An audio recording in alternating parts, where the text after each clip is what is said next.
Malerei gestern und heute. Malerei எப்படின்னா பெயிண்டிங்ஸ்மா.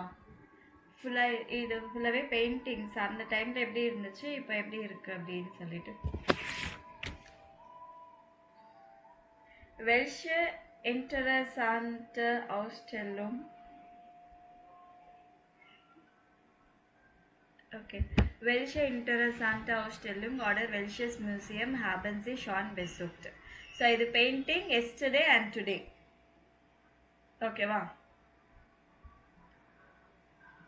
Okay, ma'am. So, which interesting exhibition இல்ல museum ஏதாவது visit பண்ணியிருந்தா அதை பத்தி explain பண்ண சொல்லியிருக்காங்க. Has du at Museum oder Ausstellung besucht? நான் உங்களை கேட்குறேன்.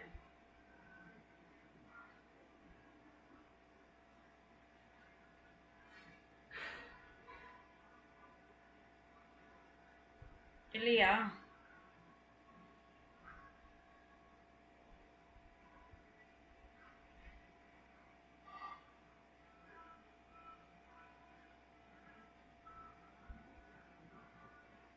மேம் சொல்லுங்க மேம். நான் உங்களை தான் கேட்டேன். புரியல மேம், என்ன கேட்டீங்கன்னு? ஒரே நிமிஷம்.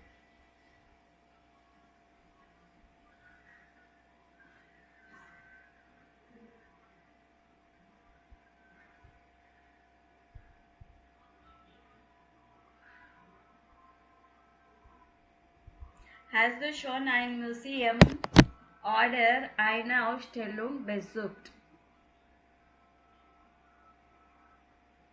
அப்படின்னா நீங்க ஏதாச்சும் எக்ஸிபிஷனோ இல்ல மியூசியம் ஏதாவது விசிட் பண்ணீங்களா அப்படின்னு கேட்டேன். Has du schon ein Museum oder eine Ausstellung besucht? Yes or no சொல்லலாம். Yes ma'am. Yeah. Yeah. Okay. So, welches Museum hast du schon besucht? So, என்ன மாதிரி மியூசியம் விசிட் பண்ணி போயிருக்கீங்க?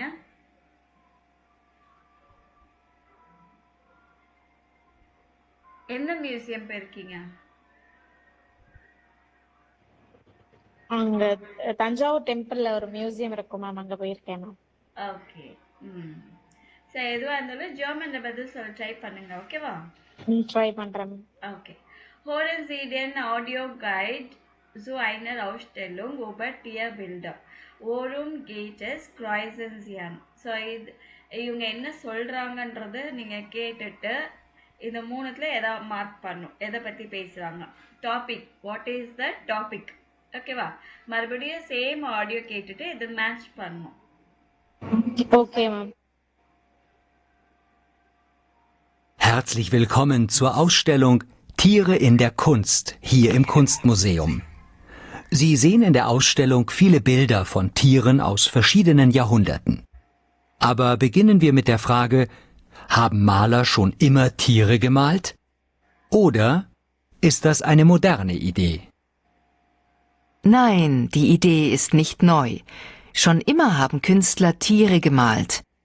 Früher haben sie die Tiere zuerst genau angesehen und dann in ihren Zimmern oder im Atelier gezeichnet. So hat auch Albrecht Dürer 1502 den berühmten Hasen gemalt. Der Hase war beim Malen nicht dabei. Im 19. Jahrhundert waren Tierbilder sehr beliebt, weil die Menschen die Tiere jetzt in Zoos und Tierparks ansehen konnten. Es hat aber noch keine Fotoapparate gegeben. Deshalb haben die Leute damals sehr gerne Bilder gekauft, die wie Fotos ausgesehen haben. Erst in dieser Zeit haben die Maler ihre Tierbilder direkt bei den Tieren gemalt. Sie haben also die Tiere tatsächlich gesehen und dabei gezeichnet. Im 20. Jahrhundert wird die Fotografie Alltag. Es ist nicht mehr so wichtig, dass die Tiere auf den Bildern realistisch aussehen, denn dafür hat man Fotos. Den Malern geht es jetzt mehr um neue Ideen und Kreativität. Die Künstler verwenden zum Beispiel bunte Farben und malen die Tiere abstrakt und nicht mehr realistisch. Ja, Und in der heutigen Kunst, im 21. Jahrhundert also, sind die Tiere auch oft wie Menschen dargestellt. Das bedeutet, die Tiere machen Sachen, die eigentlich nur Menschen machen. Sie machen zum Beispiel Autorennen, sehen fern oder fahren in den Urlaub.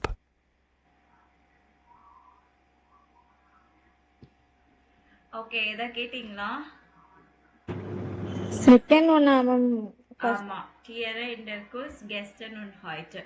So second one தான். So அதுக்கப்புறமா same மறுபடியும் போடுறேன் நான். இது கூட mark பண்ணுறீங்க, try பண்ணுறீங்களா? Yes ma'am. Herzlich willkommen zur Ausstellung Tiere in der Kunst hier im Kunstmuseum. Sie sehen in der Ausstellung viele Bilder von Tieren aus verschiedenen Jahrhunderten.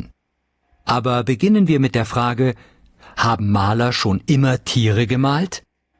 Oder ist das eine moderne Idee? Nein, die Idee ist nicht neu. Schon immer haben Künstler Tiere gemalt. Früher haben sie die Tiere zuerst genau angesehen und dann in ihren Zimmern oder im Atelier gezeichnet. So hat auch Albrecht Dürer 1502 den berühmten Hasen gemalt. Der Hase war beim Malen nicht dabei. Im 19. Jahrhundert waren Tierbilder sehr beliebt, weil die Menschen die Tiere jetzt in Zoos und Tierparks ansehen konnten. Es hat aber noch keine Fotoapparate gegeben. Deshalb haben die Leute damals sehr gerne Bilder gekauft, die wie Fotos ausgesehen haben. Erst in dieser Zeit haben die Maler ihre Tierbilder direkt bei den Tieren gemalt. Sie haben also die Tiere tatsächlich gesehen und dabei gezeichnet. Im 20. Jahrhundert wird die Fotografie Alltag. Es ist nicht mehr so wichtig, dass die Tiere auf den Bildern realistisch aussehen, denn dafür hat man Fotos. Den Malern geht es jetzt mehr um neue Ideen und Kreativität. Die Künstler verwenden zum Beispiel bunte Farben und malen die Tiere abstrakt und nicht mehr realistisch. Ja, und in der heutigen Kunst, im 21. Jahrhundert also, sind die Tiere auch oft wie Menschen dargestellt. Das bedeutet, die Tiere machen Sachen, die eigentlich nur Menschen machen. Sie machen zum Beispiel Autorennen, sehen fern oder fahren in den Urlaub.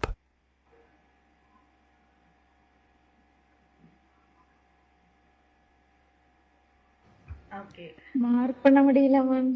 Mark பண்ண முடியலையா? சரி, பார்க்கலாம் இருங்க. So first ஒன்னுக்கு இதுதான், ஓகேவா? Okay, next என்ன சொல்லி கேட்டிருக்காங்க, மாலர் ஹாட்டன். ஸோ பெயிண்டர்ஸ்க்கு என்ன இது இருந்துச்சு அப்படின்னா,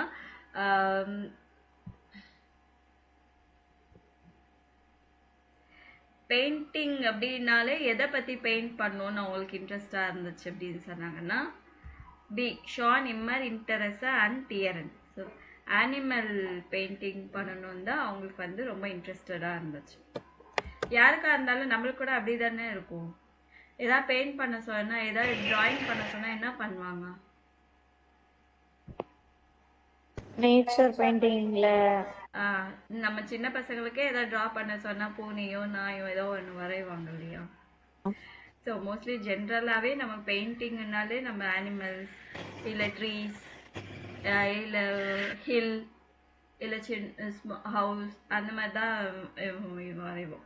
ஸோ அந்த டைமில் என்ன மாலர் ஹாட்டன், ஷான் இம்மர் இன்டரஸா அண்ட் டியரன். ஸோ பெயிண்டர்ஸ்க்கு அனிமல் பெயிண்டிங் பண்ணுறது தான் ரொம்ப இன்ட்ரெஸ்டிங்காக இருந்துச்சு.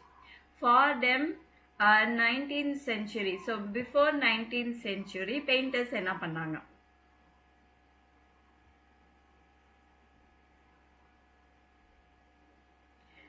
ஸோ இதுதான் இ. ஸோ அவங்க என்ன பண்ணுறாங்க, அனிமல்ஸை பார்க்குறாங்க, பார்த்துட்டு நோட்டீஸ் பண்ணிட்டு அதுக்கப்புறமா அவங்க எடுத்த உடனே டைரெக்டாக அப்படியே பார்த்து அப்படியே வரைஞ்சிருக்க மாட்டாங்க. The animals are not directly copied. ஆனால் அதுக்கு என்ன பண்ணுறாங்க, அவங்க எப்படி இருக்குன்னு எக்ஸாக்டாக க்ளோஸாக பார்த்துட்டு அதுக்கப்புறமா அதை பற்றி பெயிண்ட் பண்ணுவாங்க. ஸோ அப்போ 19th centuryல என்ன பண்ண ஆரம்பிச்சிருக்காங்க,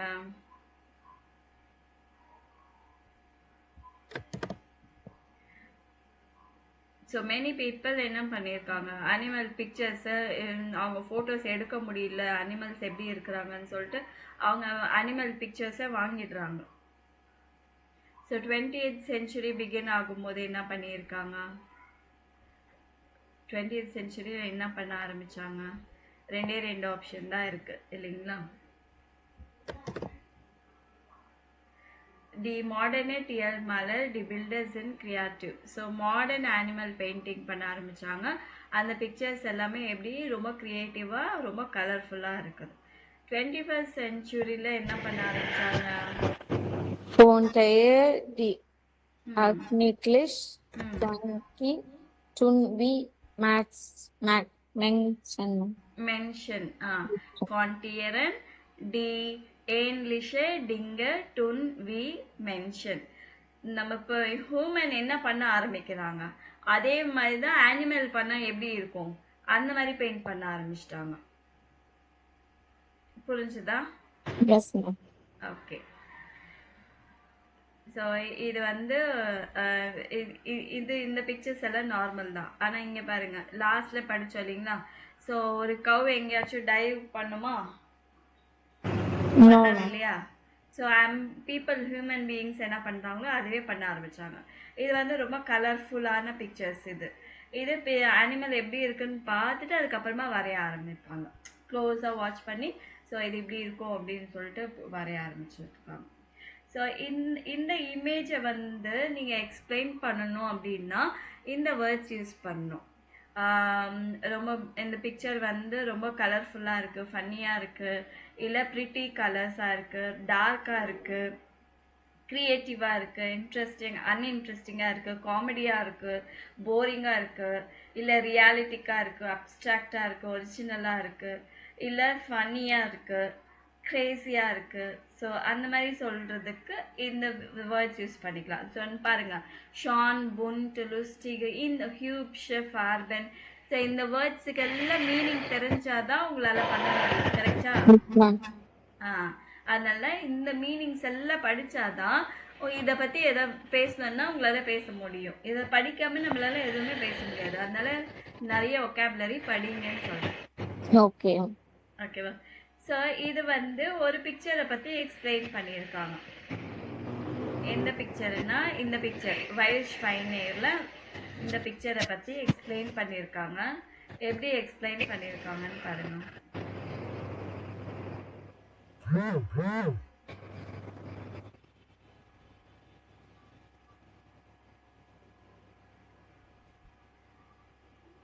ஓகே, இது பார்க்கணுன்றதுக்காக தான் நான் இப்படி போட்டிருக்கேன். Okay ma'am. ஓகே. ஸோ எடுத்த உடனே எப்படி சொல்லியிருக்காங்க பாரு, நல்லா கவனிங்க. இதே மாதிரி வேற ஏதாவது பிக்சர் வந்துச்சுன்னா இந்த மாதிரி தான் எக்ஸ்பிளைன் பண்ற மாதிரி இருக்கும். ஆஃப் டெம் பில்ட் மிட் டெம் டைட்டில். So from the picture with the title. இப்படியே இப்போ எல்லாத்துக்குமே நீங்க வந்து இது யூஸ் பண்ணலாம். ஆஃப் டெம் பில்ட் மிட் டெம் டைட்டில் ஹெல்ட் ஹாசர். புரியுதுங்களா? அதே மாதிரி ஆஃப் டெம்பிள் மிட் டெம் டைட்டில் டாக் அண்ட் ஹூ. அடுத்தது இன்னொரு இன்ஃபர்மேஷன் ஆட் பண்ணும், அது யாரோடது அப்படின்னு. ஃபான் Marc Franz. So Marc Franz.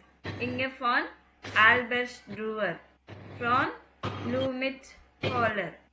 So அந்த மாதிரி போட்டுக்கலாம். ஸோ ஆஃப் டெம்பிள்லேருந்து இது வரைக்கும். சீட்மன். சீட்மன்னா இங்கே என்ன தெரியுதுன்றாங்க. சீஸ் ஒன் ஸ்வை வைல்டு ஸ்பைனர். இங்கே வந்து 2 வைல்டு பிக்ஸ் இருக்கு. ஓகேவா? ஓகே. டி டியரன் சிண்ட் இன்டர் மிட்டர் உன் லீகன் ஃபிலைஷ் ஸ்லாஃபன்சி. ஸோ அனிமல்ஸ் வந்து மிடில் இருக்கு and it is lying. Maybe they are sleeping. டி கோஃபர்ஸ் இன் ரெக்ஸ் ஐனர் இஸ் டோபன் ரெக்ஸ் இன் த ரெக்க. தலையெல்லாம் எங்க இருக்கு? ரைட்ல இருக்கு. ஒன்று வந்து கார்னர்ல இருக்கு. தலை இங்க ஒன்று இருக்கா, இங்க ஒன்று இருக்கு. தெரியுதா 2 பிக்கு? Yes ma'am. அப்போ டிஃபூசஸ் இன் உண்டன் இன்டர் மிட்டர். ஃபுட் வந்து எங்க இருக்கு? மிடில்ல கீழே இருக்கு. உண்டன் ஆஃப் டெம்பிள் sind blacker und blumer. So இங்கே பிக்சரில் under the picture below the picture என்ன இருக்கு? லீவ்ஸு ஃப்ளவர்ஸு இருக்கு. பிளாட்டர்னா லீவ்ஸு, ஃப்ளவர் ப்ளூமன்னா flowers. Die Tiere haben interessante Farben. அந்த அனிமல்ஸ்க்கு இன்ட்ரெஸ்டிங்கான கலர்ஸ் இருக்கு. Ein Schwein ist blau, das andere ist rot mit blauen Haaren. ஒன்று வந்து ப்ளூல இருக்கு, இன்னொன்று வந்து ரெட்டில் இருக்கு with blue eyes, blue ears. Das blaue Schwein liegt in der Mitte, das andere dahinter. Blue pig வந்து முன்னாடி இருக்கு, ரெட் வந்து அதுக்கு பின்னாடி இருக்குன்னு. Im Vordergrund ist ein gelber Blume. ஃப்ரண்ட்ல வந்து ஒரு எல்லோ ஃப்ளவர் இருக்கு. Die Farben of the bills sind dunkel und intensive. Colors of the picture are டார்க்கா இருக்கு, ரொம்ப இன்டென்சிவா இருக்கு அப்படின்னு. இந்த ஒரு பிக்சரை எந்த அளவுக்கு எக்ஸ்பிளைன் பண்ணியிருக்காங்க பாத்தீங்களா? Yes ma'am. அதே மாதிரி தான் நீங்க ஒவ்வொன்றும் எக்ஸ்பிளைன் பண்றதுக்கு ட்ரை பண்ணும். இது பேஸா எடுத்துட்டு இது பேஸா எடுத்து வச்சுக்கோங்க. இது எக்ஸாம்பிளுக்கு இதை எடுத்து வச்சுட்டு மற்றதெல்லாம் நீங்க எப்படி எக்ஸ்பிளைன் பண்ணணும் அதெல்லாம் செக் பண்ணணும். சரியா? ஓகே. இப்போ வந்து கலர் ஹெல்லு ஒன்று டுங்கல் அப்படின்னு கலர்ஸ்ல பிரைட்டு லைட்டுன்னு எப்படி சொல்றது? ஹெல் ப்ளூனா லைட் ப்ளூ, ப்ளூனா நார்மல் ப்ளூ, டுங்கல் ப்ளூனா டார்க் ப்ளூ, ஹெல் ராட் ராட் டுங்கல் ராட், light red red dark red. புரியுதா? Yes ma'am. சரி, அதுக்கப்புறமா இங்க ஒரு டிஸ்கிரிப்ஷன் ஒரு பிக்சரை பார்த்து நீங்க சொன்னீங்கன்னா இந்த கார்னர்ல என்ன இருக்கு, இந்த கார்னர்ல இருக்கு, அந்த கார்னர், இதெல்லாம் சொல்றதுக்கு இந்த வேர்ட்ஸ் யூஸ் பண்ணும். என்ன யூஸ் பண்ணி பாருங்க. ஓபன்னா அபவ், ஹிண்டன் ஹிண்டர் குருண்ட்னா பேக்ரவுண்ட், ஓபன் லிங்க்ஸ் லெஃப்ட்ல அபவ், ஃபான் ஃப்ரண்ட் லெஃப்ட்ல ஃப்ரண்ட், ரைட்ல ஃப்ரண்ட், இன்டர் மிடில், உன்டன் அண்டர், இன்டர் ரெக்கேனா கார்னர், உன்டன் ரெக்ஸ் under right side and below, ஃபான் இது ஃப்ரண்ட் ஃபோர்கிரவுண்ட், இது பேக்ரவுண்ட், இது ஃபோர்கிரவுண்ட். ஸோ இந்த வேர்ட்ஸ் எல்லாம் வச்சுதான் இந்த கார்னர்ல என்ன இருக்கு, இது எங்க இருக்கு அப்படின்னு யூஸ் பண்ணியிருக்காங்க. அதே மாதிரி தான் நீங்களும் யூஸ் பண்ணும். புரியுதுங்களா? ஸோ ஒரு பிக்சரை சொல்லணும்னா von wem is this build, இந்த பிக்சர் யாருடையது, was zeites அது என்ன காமிக்குது, erklären was ist wo explain பண்ணுங்க, எது எங்க இருக்குன்னு எக்ஸ்பிளைன் பண்ணும். welche Farben sind im Bild என்ன கலர்ஸ் அந்த பிக்சர்ஸ்ல இருக்கு, was gefällt ihnen besonders இல்ல nicht gut உங்களுக்கு இந்த பிக்சர்ல எது பிடிச்சிருக்கு எது பிடிக்கல, was fehlt ihnen auf எது மிஸ் ஆகுது. ஸோ இந்த மாதிரி நீங்க ஒரு பிக்சரை பத்தி சொன்னீங்கன்னா ஸோ வாஸ் ஃபெயில்ட் ihnen aufனா என்ன நோட்டீஸ் பண்றீங்கன்னு. ஓகேவா? ஸோ இந்த மாதிரி ஒவ்வொரு பிக்சரை நீங்க டிஸ்கிரைப் பண்ணீங்கனாலே, டிஸ்கிரைப் பண்ண ஆரம்பிச்சீங்கனாலே இந்த புக்ல இருக்கிறதே கிடையாது. நீங்க உங்க ரூம்ல இருக்கிறதோ இல்ல எதை பத்தி வேணாலும் உங்க ரூம்ல இருக்கிற போட்டோவோ இல்ல ஹாஸ்பிட்டல்ல இருக்கிற போட்டோவோ இல்ல அந்த ரூம் டிஸ்கிரைப் பண்ணுவோம்னாலோ இல்ல பேஷண்டோட ரூம் டிஸ்கிரைப் பண்ணுவோம்னாலும் டாக்டரோட ரூம் டிஸ்கிரைப் பண்ண அப்படின்னு சொன்னாலும் நீங்க என்ன பண்ணணும், அது திங்க் பண்ணிட்டே இருக்கணும். இதுக்கு எப்படி சொல்றது, இதுக்கு எப்படி சொல்றது. நீங்க இங்க படிக்கிற டைம்க்கு மட்டும் உட்காந்து படிச்சுட்டு மற்ற நேரம் எல்லாம் இதை பத்தி யோசனையே இல்லாம உங்க வேலையே நீங்க பாத்துட்டு இருந்தா வேலைக்கே ஆகாது. உங்க வேலையும் நீங்க பாக்கணும். அட் த சேம் டைம் இது ஜெர்மன்லனா எப்படி சொல்லி இருக்கணும், இதுக்கு என்ன வேர்டு, புரியுதா? Yes ma'am. எஸ் மேம், புரியுது மேம். அந்த மாதிரி இல்லாம இருந்தா நம்மளால நிச்சயமா ஒண்ணுமே பண்ண முடியாது. should keep on thinking இந்த வேர்டுக்கு என்ன சொல்லணும், இந்த வேர்டுக்கு என்ன சொல்லணும், இதை எப்படி டிஸ்கிரைப் பண்ணணும். நம்ம யோசிச்சா தானே நம்மளுக்கு அந்த தாட் வரும். அப்பனா இதுக்கு இந்த வேர்டுக்கு என்ன சொல்லணும்னு தேட ஆரம்பிப்போம். அது என்ன சொல்லணும்னு அப்படியே விட்டுடக்கூடாது. டைம் கிடைக்கும் போது அந்த வேர்டுக்கு என்ன சொல்லணும் கடகடன்னு தேடிடணும் கூகுள்ல. உங்களுக்கு போன் இருக்கு, எல்லாமே இருக்கு. நாங்க படிக்கும் போது போன் கிடையாது, எதுவுமே கிடையாது இல்லையா? Yes ma'am. இப்ப நீங்க படிக்கும்போது எல்லா ஃபெசிலிட்டியும் இருக்கு. எல்லாம் உங்க கையிலேயே இருக்கு. நீங்க படிக்கணும் டைம் எடுத்து. அவ்வளவுதான். Okay ma'am. ம். அது நீங்க பண்ணலன்னா கஷ்டமாயிடும். ஓகேவா? S ma'am. ஓகே. ஸோ இதோட உங்களுக்கு அந்த லெசன் முடிஞ்சிச்சு. 12th லெசன் முடிஞ்சிச்சு. இது வந்து வீடியோ ஃபுல்லாவே வீடியோ இருக்கும். ஸோ வீடியோ கூட அலாங்கோ ஆப் இருக்கு. அலாங்கோ ஆப்ல கூட நீங்க செக் பண்ணிக்கலாம். நீங்க ஓகே மேம். alango.net ஆப் கிடையாது. alango.netன்னு போட்டு உங்க போன்லயே போட்டு கூட நீங்க வீடியோஸ் பார்த்துக்கலாம். அது ஆப் மாதிரி வந்துருச்சு மேம். ஓபன் பண்ணி வச்சிருக்கேன். அப்படின்னா நீங்க ஓபன் பண்ணி வச்சிருக்கலாம்ல, அடிக்கடி பார்க்கலாம்ல. பாக்குறீங்களா இல்லையா? போறேன் பாக்குறேன் மேம். கொஞ்சம் படிக்கணும் தான். படிங்க. ஒகாபுலரி எடுத்து படிங்க. இல்ல வீடியோஸ் ஒகாபுலரி படிக்கிறதுக்கு போரிங்கா இருக்கா, வீடியோஸ் பாருங்க, அதை ரிப்பீட் பண்ணுங்க. சரி. ப்ரொனன்சியேஷன் ரொம்ப ரொம்ப இம்பார்ட்டன்ட். Yes ma'am. அந்த அதுக்கப்புறமா இந்த லாஸ்ட் பேஜ். படிச்சா ஓகே. இதுக்கப்புறம் ம் ஸோ இந்த லாஸ்ட் பேஜ் வந்து இது ரொம்ப ரொம்ப இம்பார்ட்டன்ட். இந்த லெசன்ல நம்ம படிச்சதெல்லாம் இந்த லாஸ்ட் பேஜ்ல தான் இருக்கு. Yes ma'am. einen Musiker இல்ல eine Musikerin இல்ல eine Band vorstellen. ஒரு மியூசிஷியன் மியூசிக் ப்ளே பண்ணுவாங்க, சிங்கரோ மியூசிக்கோ யாரோ ஒருத்தவங்க, அவங்கள பத்தி சொல்லணும். இல்ல வந்து ஒரு பேண்டை பத்தி, மியூசிக் பேண்டை பத்தி சொல்லணும் அப்படின்னா நீங்க இந்த வேர்ட்ஸை யூஸ் பண்ணிக்கலாம். அந்த பேண்டு இல்ல மியூசிக்கர் மியூசிக்கரின், ஜி ஹைசன் இல்ல ஏர் ஜி ஹைஸ்ட், அவங்க எத்தனை வருஷமா இருக்கிறாங்க, இல்ல எத்தனை வருஷமா இந்த மியூசிக் பண்ணிட்டு இருக்காங்க, பேண்டுக்கு எத்தனை மெம்பர்ஸ் இருக்கிறாங்க, தி பேண்ட் ஹேட் இங்க நம்பர் ஆஃப் மெம்பர்ஸ் லீடர். அப்புறம் ஜி காமன் இல்ல ஏர் இல்ல ஜி காம் டவுஸ். ஜி காமன் வந்து ப்ளூரல் ஃபார்முக்கு ஃபார்மல் ஃபார்முக்கு யூஸ் பண்ணுவாங்க. ஏர் ஜி வந்து அவன் அவள் அப்படின்னு சொல்லிட்டு, ஹி ஷி அவங்க எங்கிருந்து வராங்க. அம் லீட்ஸ்டன் ஹாரைஷ். ஸோ அவங்களோட பாட்டு நீங்க வந்து ரொம்ப ஃபேவரட்டா என்ன பாட்டு கேட்குறீங்கன்றது. இது வந்து மியூசிக் ஸ்டைலை பற்றி சொல்றது. மியூசிக் ஸ்டைல் எப்படி ராக்கிங் ஸ்டைல், ஃபாஸ்டாக இருக்கா, ஸ்லோ மெலோடிக்கா, ராக்கா, hard rock, pop, rap, electro. So இந்த மாதிரி மியூசிக் ஸ்டைலை பற்றி சொல்றதுக்கு. அதுக்கப்புறம் சாங்ஸை பற்றி சொல்றதுக்கு, ரொம்ப ஃபேமஸான சாங் இதுதான் அப்படின்னு சொல்லிட்டு, இல்லைன்னா அந்த சாங்கு எதை பற்றி இருக்கு. மோஸ்டா அந்த ஒரு சாங்னா ஒரு பாட்டுன்னா அம்மாவை பத்தி பாடுவாங்க, இல்ல ஃபேமிலி பத்தி பாடுவாங்க, இல்ல நேச்சரை பத்தி பாடுவாங்க, அந்த மாதிரி எதை பத்தி பாடுவாங்க. ஸோ அதுக்கு வந்து எத்தனை ஹிட்ஸ் வந்திருக்கு, வேணிகை ஹிட்ஸ்னா லெஸ், ரொம்ப கம்மியான ஹிட்ஸ் வந்திருக்கு. பெஸ்டன் கெஃபெல்ட் மியர் தட் லீட், ரொம்ப பெஸ்டா உங்களுக்கு பிடிச்சது என்னது, என்ன பாட்டு, எதனால பிடிக்கும். வைல், வைல்னா பிகாஸ், பிகாஸ் யூஸ் பண்ணா இந்த வைலன்னு சொல்லியிருக்கேன், பிகாஸ் ஆல்ரெடி சொல்லியிருக்கேன். இது யூஸ் பண்ணா அந்த சென்டென்ஸ் ஃபார்மேஷன் எப்படி இருக்குன்னு செக் பண்ணிக்கோங்க கிராமர்ல. சரிங்க மேம். ஊபர் பில்டு எக்ஸ்பிரஷன், இது பிக்சரை பத்தி சொல்றது. பேசுறது, இது எழுதுறது. நல்லா பார்த்துக்கோங்க. பேசுறதுக்கு வந்து இந்த வேர்ட்ஸ் யூஸ் பண்ணிக்கலாம், எழுதுறதுக்கு இந்த வேர்ட்ஸ் யூஸ் பண்ணலாம். டிஸ்கிரைப் பண்றதுக்கு, எழுதுறதுக்கு இல்ல, டிஸ்கிரைப் பண்றதுக்கு டிஸ்கிரைபர், டிஸ்கிரிப்ஷன். ஓகேவா? அதுக்கப்புறமா இன்டெஃபினிட் ப்ரோனோமன். நான் இது நேத்தே சொல்லியிருக்கேன். தி ப்ரோனோமன் மன், ஏமன்ட், நேமன்ட் அப்படின்னு எதுக்கெல்லாம் யூஸ் பண்ணுவாங்க.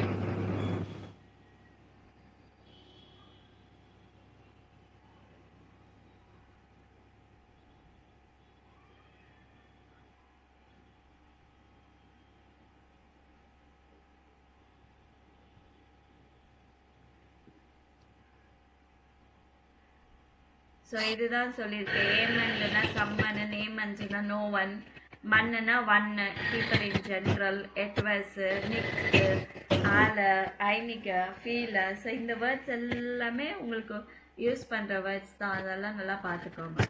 சரிங்க. நேத்தே நான் காமிச்சிருக்கேன் நான் உங்களுக்கு. ஓகே. ஓகே.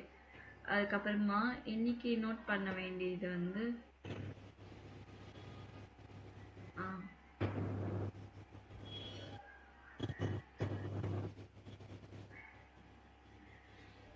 ஸோ இருக்கு.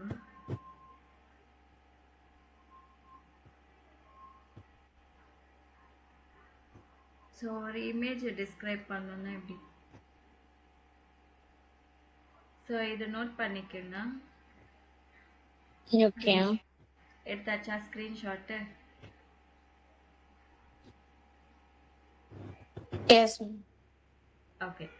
ஸோ மேலே ஓபன் லிங்க்ஸு உன்டன் ஃபார்ன் நான் அந்த இது காமிச்சிருக்கேன்ல, அது வந்து 2 இதை பற்றி எழுதியிருக்கேன். இந்த 2 பிக்சரை பற்றி எக்ஸ்பிளைன் பண்ணியிருக்கேன். ஓகே. அது நீங்கள் செக் பண்ணிக்கிங்க. ஒவ்வொன்று எந்தெந்த இடத்துல என்னென்ன இருக்குன்றத அப்படியே போட்டிருக்கேன். சரிங்களா? அது அப்படியே நீங்கள் ஒரு பேராகிராஃபாக பண்ணிட்டீங்கன்னா எக்ஸ்பிளைன் பண்ண ஆரம்பிச்சிடலாம். சரி. ஸோ இதே மாதிரி ஆஃப் டெம் பில்டு மிட் டெம் டைட்டில் அப்படின்னு தான் ஆரம்பிக்கணும். ஓகே. ஓகேவா? ஆஃப் டெம் பில்டு மிட் டெம் டைட்டில்.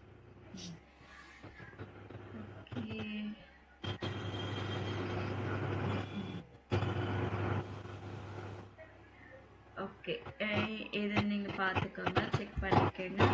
ஸோ இது கிராமர், இது நேற்று சொல்லியிருக்கேன். ரிலேட்டிவ்ஸ் ஆக்சிங் ஆக்சிவ். ஸோ இது எல்லாமே நீங்கள் படிச்சிட்டிங்கனாலே இந்த கிராமர் எல்லா லெசன்லேயும் லாஸ்ட் பேஜ் பார்த்தாலே உங்களுக்கு என்னெல்லாம் இம்பார்ட்டண்ட்டு கிராமர் எல்லாமே அதில் வந்துடும். சரிங்க. சரிங்களா? ஓகே. ஓகே.